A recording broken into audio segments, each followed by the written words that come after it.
Aujourd'hui, je suis conservateur à la Cité de l'Architecture et du Patrimoine et j'ai travaillé sur la réalisation de la galerie d'architecture moderne et contemporaine qui couvre le 19e et le 20e siècle.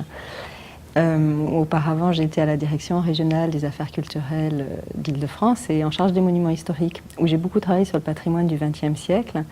Et je pense que j'ai eu beaucoup de chance parce qu'en fait, j'ai fait des études en histoire de l'art et en particulier en histoire de l'architecture du XXe siècle. C'est à ce moment-là, grâce à un professeur, je pense comme pour beaucoup de gens, que cet amour d'une période et cette ouverture à l'architecture m'est venue. Et j'ai pu l'appliquer très concrètement en fait, sur le terrain, que ce soit en protection ou en restauration en Île-de-France, hein, sur de très beaux monuments du type le Rincy, la Maison du Peuple, de Clichy et mille autres. Pour moi, en fait, et peut-être dans la formation des uns et des autres, il me semble que l'histoire apporte toujours quelque chose. C'est-à-dire qu'elle apporte le fait d'aller voir, d'aller ouvrir ses yeux sur des formes du passé et peut-être de comprendre pourquoi, à un moment donné, les choses ont été faites.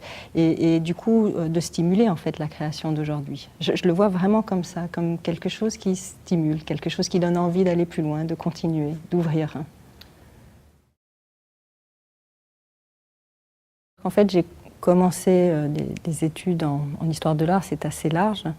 Et ce qui m'a fascinée, c'était le mouvement moderne et c'était cette époque où il y avait une foi dans ces années 20 et ces années 30 et même après-guerre, dans les années 50, cette foi dans l'avenir, c'est-à-dire des architectes pour qui il faut changer totalement la donne et pour qui tout est possible. Et on va faire une ville nouvelle, on va faire une ville moderne, on va inventer de nouvelles façons d'habiter qui, en fait, sont toujours très modernes aujourd'hui. C'est-à-dire que quand on regarde je me souviens quand on avait des enseignements sur la Villa Savoie ou l'unité d'habitation de Le Corbusier, j'y réfléchissais par rapport à l'appartement type dans lequel je vivais, qui n'avait rien d'exceptionnel en espace, et ni dans son organisation. Et je me disais, mais c'est incroyablement moderne, c'est un espace dans lequel on a envie de vivre, on a envie de se sentir bien. Et donc c'est ça, en fait, qui a promu mon goût pour le XXe siècle.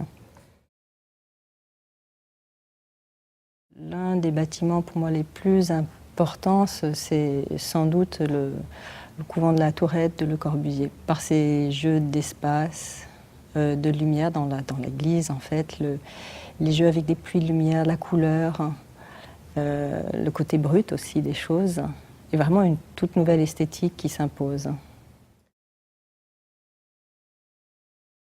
Alors j'aimerais beaucoup aller voir et partager en fait les termes qui ont été construits par Zumthor et que je ne connais malheureusement qu'en film, mais qui m'ont l'air d'être de toute beauté et d'être une toute autre atmosphère en fait, de grotte, très intime.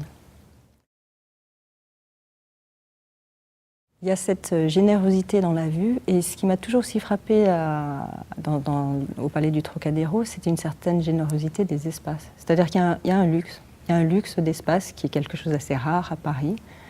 Et c'est des espaces dans lesquels le corps peut se mouvoir librement et se sentir bien en fait.